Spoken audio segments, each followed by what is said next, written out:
Bismillahirrahmanirrahim. Faslun fi man tajibu alaihi as-salawatul maktubatu.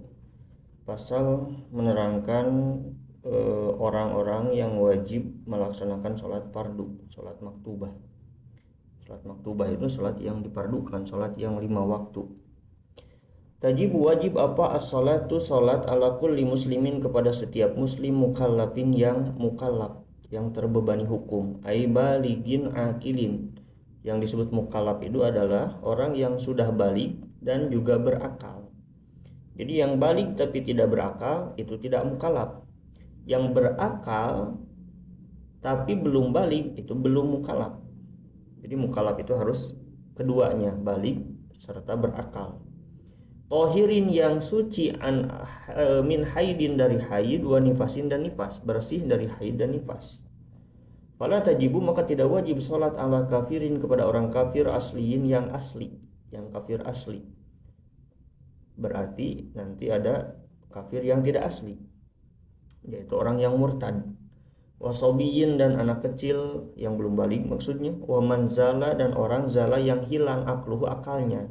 Disababin dengan sebab goyri muharramin yang tidak diharamkan, kajununin seperti gila, au igmain atau epilepsi, au sukrin atau mabuk bila ta'addin dengan tanpa disengaja, au bimarodin atau karena sakit, misalnya demam parah sampai hilang akalnya, hilang kesadaran, au tadawin lihajatin atau ada pengobatan yang memang dibutuhkan, obat yang dibutuhkan, li adami taklifihim karena tidak terbebaninya mereka terhadap hukum sholat. Wala ala haidin dan juga tidak wajib sholat kepada wanita yang haid, wa nufasa dan wanita-wanita yang nifas, li adami sihatiha karena tidak sahnya mereka haid wa nufasa minhuma, tidak sahnya sholat minhuma dari haid wa nufasa.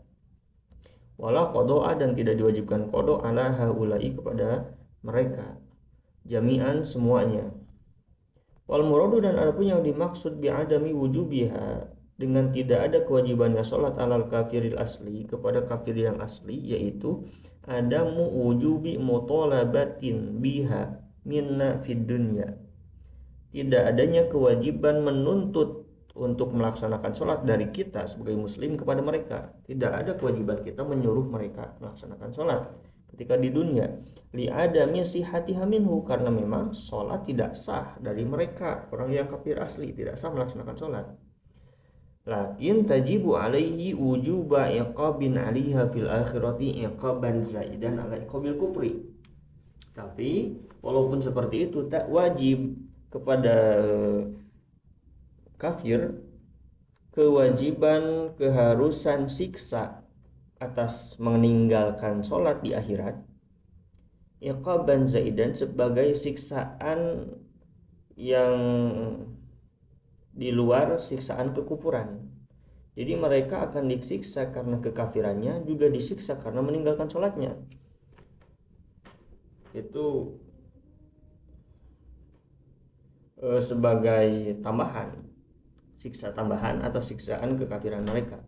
Litamakkunihi min fiha bil Islam, karena memang ada potensi mereka bisa melaksanakan sholat ketika di dunia dengan cara masuk Islam terlebih dahulu. Bi ayyuslima sumayati biha, dengan cara masuk Islam kemudian melaksanakan sholat. Hanya saja mereka tidak melaksanakan sholat. Jika pun melaksanakan tidak sah jika tidak masuk Islam. Jadi secara potensi mereka sebenarnya bisa melaksanakan sholat dengan cara masuk Islam. Karena mereka tidak masuk Islam sehingga mereka tidak melaksanakan sholat, maka mereka mendapatkan siksa karena kekafirannya dan juga tambahan yaitu siksa karena meninggalkan sholat akibat mereka kafir. Binaan alal sahih, mendirikan terhadap pendapat yang paling sahih, annal kafiro mukhatabun bi furu'is syariah.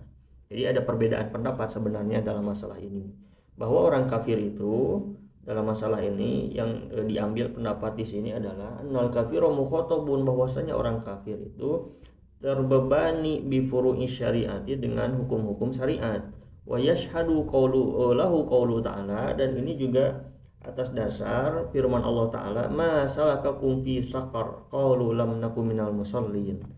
Jadi ada ayatnya, kenapa kalian tidak melaksanakan sholat, itu akan dikatakan kepada orang-orang kafir, ya karena kita tidak Islam, ya kenapa kalian tidak Islam, nah begitu al-ayah. Wa amma man zala aqluhu bi ta'addin aw bisababin muharramin, adapun orang yang hilang kesadaran, hilang akal secara sengaja atau oleh sebab yang diharamkan, seperti tanawuli dawain bighairi hajatin, seperti mengonsumsi obat yang tidak dibutuhkan, obat-obatan yang menghilangkan kesadaran dan memang obat itu tidak dibutuhkan. Au syurbil muskiri, atau meminum, mengonsumsi hal yang bisa memabukkan, fayajibu alaihi al-qada'u idza afaqo, maka wajib kepadanya orang yang hilang akal dengan sengaja atau dengan sebab yang diharamkan mengkodok sholat ketika sudah sadar. Wa kadza al-murtaddu idza aslama, begitu pula orang yang murtad keluar dari Islam, idza aslama, ketika masuk Islam lagi itu wajib mengkodok sholat. Khilafan lil a'immati salasah, berbeda halnya dengan pendapat imam yang tiga. Jadi dalam mazhab Hanafi, Maliki, Hambali tidak ada kewajiban kodok sholat bagi yang murtad. Tapi dalam Syafi'i itu wajib mengkodok sholat. Jadi misalnya orang murtad, orang Islam kemudian murtad dia selama 1 tahun, kemudian masuk Islam lagi, maka ketika sudah masuk Islam lagi dia wajib melaksanakan kodok sholat dia selama 1 tahun. Qala, berkata Imamuna Asy-Syafi'i radhiyallahu anhu, Imam Asy-Syafi'i radhiyallahu anhu berkata, as-sakronu man ikhtalla kalamuhu al-manzumu wa baha bi sirrihi al-maktum wa qala al-ashabu wa an takhtalla ahwaluhu wallahu a'lam.